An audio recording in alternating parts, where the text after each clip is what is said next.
రామ మందిరంలో ఒట్టేసి చెప్తాడట ఈయన ఎవరో ఈయన కాంగ్రెస్ కండువా కనబడుతుంది మరి ఈయన కథ ఏందని చూద్దాం. రామ మందిరంలో ఒట్టేసి చెప్తా, కాంగ్రెస్ నుంచి పోటీకి డీకే అరుణ డబ్బులు అడిగారు వంశీచంద్ర రెడ్డి అట. మాజీ మంత్రి డీకే అరుణ అవకాశవాద రాజకీయాలకు మారుపేరని కాంగ్రెస్ వర్కింగ్ కమిటీ ప్రత్యేక ఆహ్వానితుడు వంశీచంద్ర రెడ్డి విమర్శించారు. ఎంఐఎం అధినేత అసదుద్దీన్ ఓవైసీ పిలిచినా ఆయన పార్టీలో అరుణ చేరిపోతారన్నారు. అంటే ఇప్పుడు ఎంఐఎంను తిట్టినట్ట నువ్వు పొగిడినట్ట మరి నీ కథ ఏందనేది అర్థమైతలేదు. శుక్రవారం గాంధీభవన్లో మీడియాతో వంశీచంద్ మాట్లాడారు. 2019లో రూపాయలు 15 కోట్లు ఇస్తే కాంగ్రెస్ నుంచి మహబూబ్ నగర్ ఎంపీగా పోటీ చేస్తానంటూ డీకే అరుణ చెప్పారని ఆరోపించారు. అరుణ డబ్బులు అడిగిందని చెప్పేందుకు తాను ఏ రామమందిరంలోనైనా ప్రమాణానికి సిద్ధమన్నారు. ఈ నెల 28న ఉదయం 11 గంటలకు మహబూబ్ నగర్ టీచర్స్ కాలనీలోని రామమందిరానికి వస్తారని సవాల్ విశారు. అప్పుడు అసలైన రామభక్తులు ఎవరో తేలుతుందన్నారు. ఇగో ఇవి సిగ్గు తక్కువ మాటలు అంటారు. వీటిని సిగ్గు తక్కువ మాటలు అంటారు. తెలుగు లాంగ్వేజ్లో సిగ్గు తక్కువ మాటలు. రామ మందిరంలో అసలు రామ మందిరాన్నే మీరు బైకాట్ చేస్తారు. మీ కాంగ్రెస్ మీరు రామ మందిరాన్నే మీరు బైకాట్ చేస్తారు. మళ్ళీ రామ మందిరం గుళ్ళేపోయి మీకు రాముడు దేవుడుగానే అంటాంటివి నువ్వు ఈ రాముని మీద ఒట్టేస్తానంటావు ఎందుకు? అసలు నీకు అర్హత ఉన్నదని అడుగుతాను వంశీచంద్రను. ఇక పోతే ఈ విషయం ఏదో ఒట్టేసి చెప్తా అంటాను.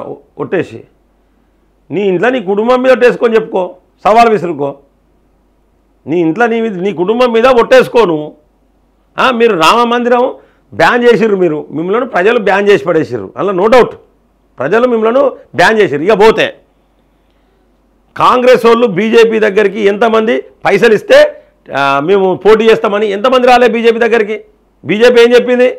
ఇటువంటి సిస్టమ్ అనేది భారతీయ జనతా పార్టీలో ఉండదు. టికెట్ అష్యూరెన్స్ అనేది భారతీయ జనతా పార్టీలో ఉండదు. భారతీయ జనతా పార్టీ డబ్బులు ఇచ్చి పోటీ చేయమని చెప్పదు. ఇది కాంగ్రెస్ కాదని ఎంతమందికి ఇప్పుడున్న బీజేపీలో ఉన్న ఎమ్మెల్యేలకు ఎంతమంది చెప్పలేదు? అందుకనే ఏం మాట్లాడాలనో ఏం మాట్లాడదో చాలా చిన్నపిల్లల లెక్క మాట్లాడుతున్నారు వీళ్ళు, ఈ వంశీచంద్ర రెడ్డి. కాబట్టి దయచేసి ప్రజలందరూ ఇటువంటి నమ్మద్దు.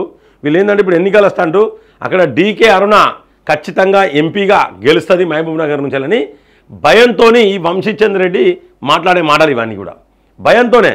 ఖచ్చితంగా అక్కడ డీకే అరుణ మహబూబ్ నగర్లో ఎంపీగా గెలవబోయే అభ్యర్థి ఎవరంటే డీకే అరుణమ్మ భారతీయ జనతా పార్టీ నుంచి గెలుస్తుంది. సీటు గ్యారంటీ వస్తుంది, అక్కడ టికెట్ ఇస్తారు, గెలుస్తుంది. అందుకనే ఈయన డైజెస్ట్ అయితే లేదు. కాబట్టి ఇప్పుడు ఏం చేస్తారంటే ఇక రామ మందిరాన్ని మీకు రామ మందిరం అంటే ఇష్టం లేదు కాబట్టి రామ మందిరం మీద ఓట్లేస్తారంట అంటారు.